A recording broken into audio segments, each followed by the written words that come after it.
Hey, fun what's fact, up? my theme music before it was Brian Danielson's theme music. Fact check me, motherfuckers. I'm right. Just everybody know that.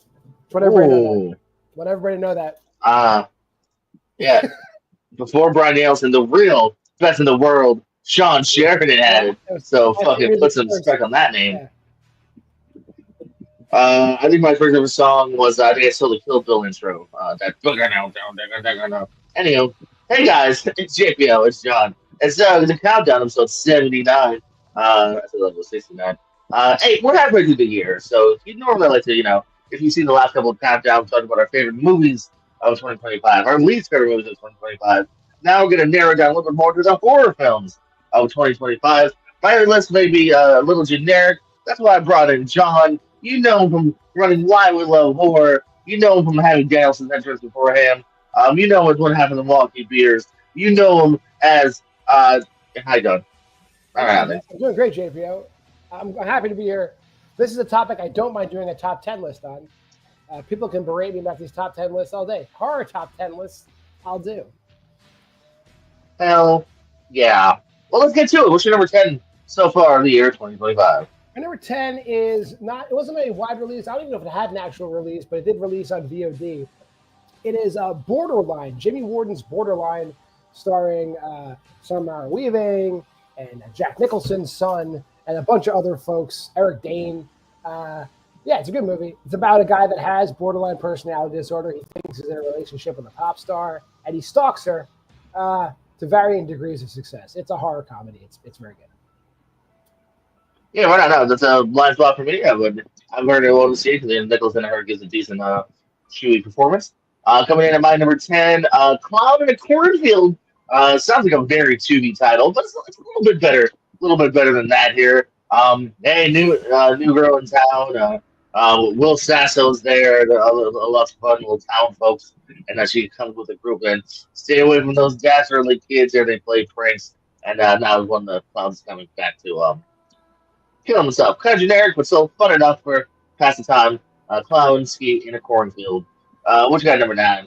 I'll talk about Clown and Cornfield too. I saw that. That was actually, if we did honorable mentions, it would have been in my honorable mentions. It's just outside my top 10. From the guy that directed Tucker and Dale versus Evil, Eli Craig. Comedy horror. Yeah. Comedy horror genius.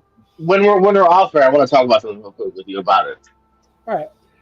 My number 9, Steven Soderbergh's Presence. Technically not a 2025 release, but I got its wide release in 2025, festival release last year. But Presence was in theaters this year. It's like a haunted house found footage film from the perspective of the ghost. And it's got like a mystery to it. The twist is really good. A lot of good performances. You got Lucy Liu's in there. What's the dude's name from This Is Us? Christopher something. He's great as the dad. I love him so much I don't even know his name. The fat guy? Yeah. Yeah, I love that dude. Yeah, he's great. Chris Sullivan, that's his name. Chris Sullivan, he's great. There you go. Like, honestly, like he was great in This Is Us. He's even better in Presence. Put Taserface in more movies. Chris Sullivan, Presence. You misspelled Presence, but I forgive you. God damn it.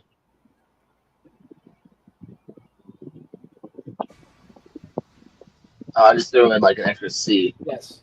It didn't underline it. All right. Was that it? I'm sorry. That is Presence, yes.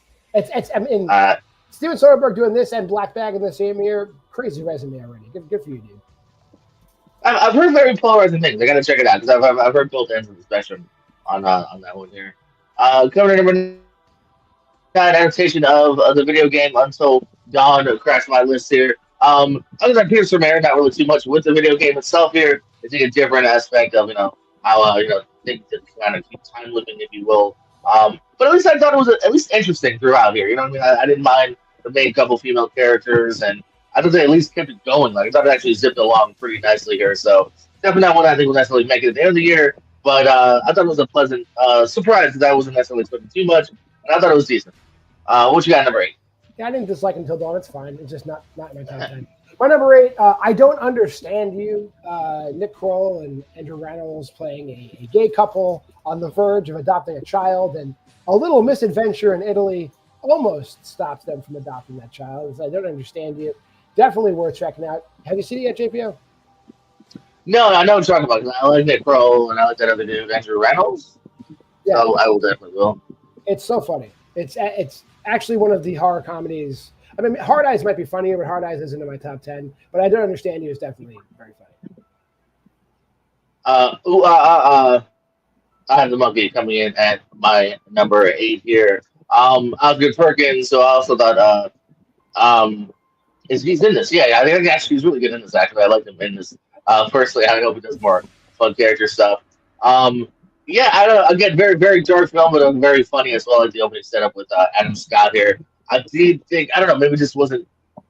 I don't know. Maybe I just needed something lighter at the time because like I said, I wanted to like this even more than I did. But I still definitely appreciated it for what it was.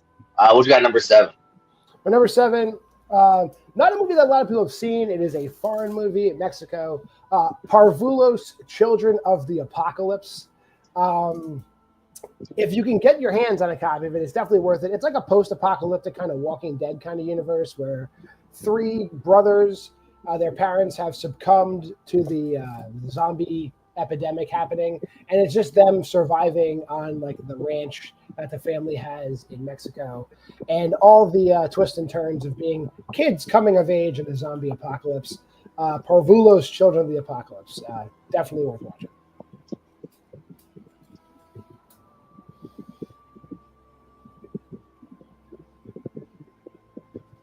Okay, PRVU all the last stuff.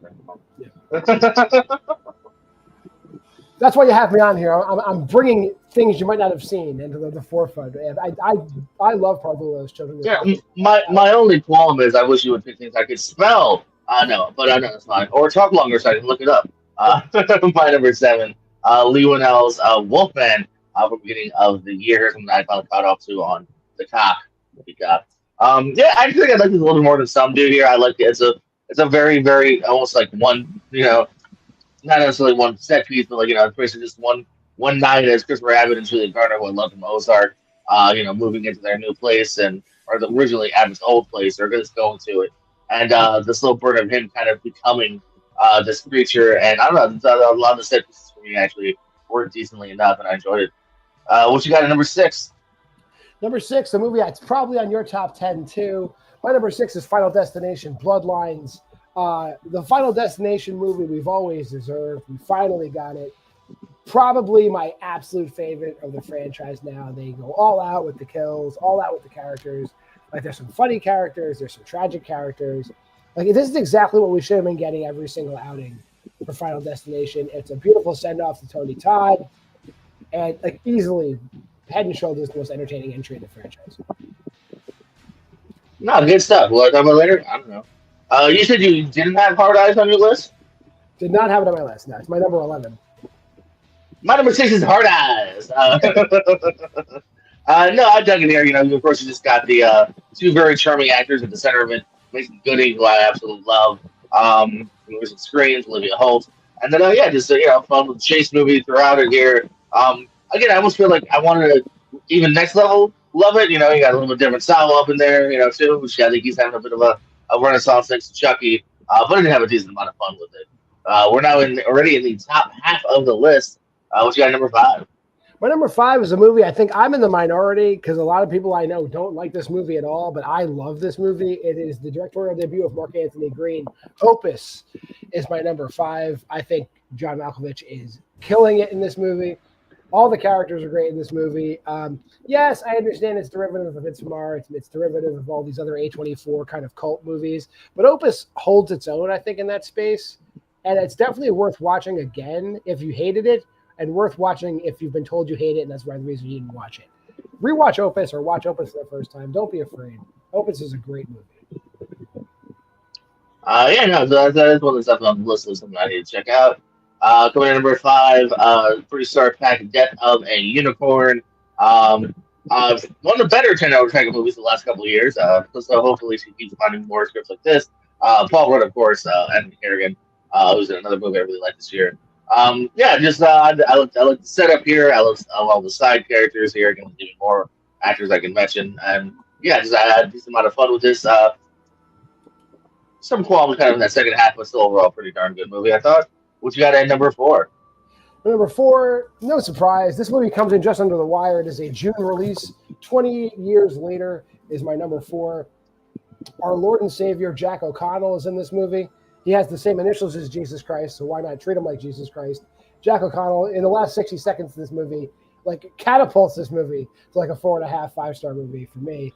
And the rest of the movie ain't too bad either. I love the kid actor. I forget what his name is, but making his debut, he carries the whole movie on his back. Lots of great stuff. Lots of dong. If you're into dong, 28 years later has lots of dong for you. So watch it for the dong. Stay for Jack O'Connell. I believe it's on the poster. I'm pretty darn sure. You said it before, and you are correct, John. Yeah, Final Destination Bloodlines coming in at my number 4. I've always really loved the initial setup of this premise. Again, a horror film that I grew up on. First one came out when I was like 10, 11. And I love that. I've always loved the idea of this isn't necessarily a guy in a mask coming after you. Much as I love those movies, it's death. You score to death, and now it's coming back after you. And again, this one just kind of went back to just having fun kills. Retcon Tony Todd's character, but that's another point. And just kind of going back to giving us what we wanted here. It had been a while since between this and the last one here too, and luckily this is one of those sequels that was actually worth the wait. What you got at number 3? My number 3, a movie that I did not know what to expect going into it, but it's not a sophomore slump for the Philippou brothers, because Bring Her Back might actually be better than Talk to Me. I'm not sure. Whoever you talk to might tell you that Talk to Me is better. I think Bring Her Back has a case to be the better movie. This movie is fucking brutal. Like bell to bell, it's about like loss and grief and depression and every nasty emotion a human can have. And it is an extremely, just beginning to end, brutal movie. If you could stomach it, you should definitely check out Bring Her Back. It makes Talk to Me look like the Magic School Bus. Because I love Talk to Me. So if you're saying it's on par, if not better, decent recommendation there. Coming in at my number 3, kind of the year of Jack Quaid. He's in several movies this year, and Companion will come in at my number 3 here. Again, I just kind of set in within a couple of days for the most part here. But he's great. I love Sophie Thatcher in it as well. I'm also a big fan of Harvey Guillen whenever he pops up, and I love some of the I don't want to call it retcon, but like some things that you see firsthand, and you kind of see how it really worked out in the end. I like how it wrapped up. I really dug this film. I thought it was really good. What you got at number 2? It wouldn't be a John list if I didn't have some kind of wacky foreign movie really high up on the list. So, of course, I'm going with Den Stigi's Testosterone, or in English, The Ugly Stepsister, a Norwegian film that had a limited release this year. It is like a dark telling of Cinderella from the perspective of one of the stepsisters. It is body horror 101. This movie is gross. It is real. It is about like the lengths a woman will go to be beautiful, and it does not pull any punches. The Ugly Stepsister. Get your hands on a copy. Watch it. I don't care if you don't speak Norwegian. You're gonna like it. I almost heard this the other day, actually, so I have to get to it. Yeah, I've heard good things. Let me see here. You previously mentioned it at your number 4. My number 2. 28 years later here. A franchise I'm glad that we've been able to kind of keep alive, and interesting too that when we come back to the OG director, Danny Boyle. She's not blinking on his head for some reason. Shout out to the main kid, really holding his own, Alfie Williams, as well as of course Aaron Taylor Johnson, Jodie Comer. Relationship between them, about fine. So I'm like, when's he finally popping up? And then he gets to have some fun for the kind of second back half. You mentioned it, a lot of zombie dong. I mean, and whoa, that's impressive. And I love the way it's shot, and I thought it was a really cool return to this world. What you got at number 1? Wow, we're there, John. Where's your number 1?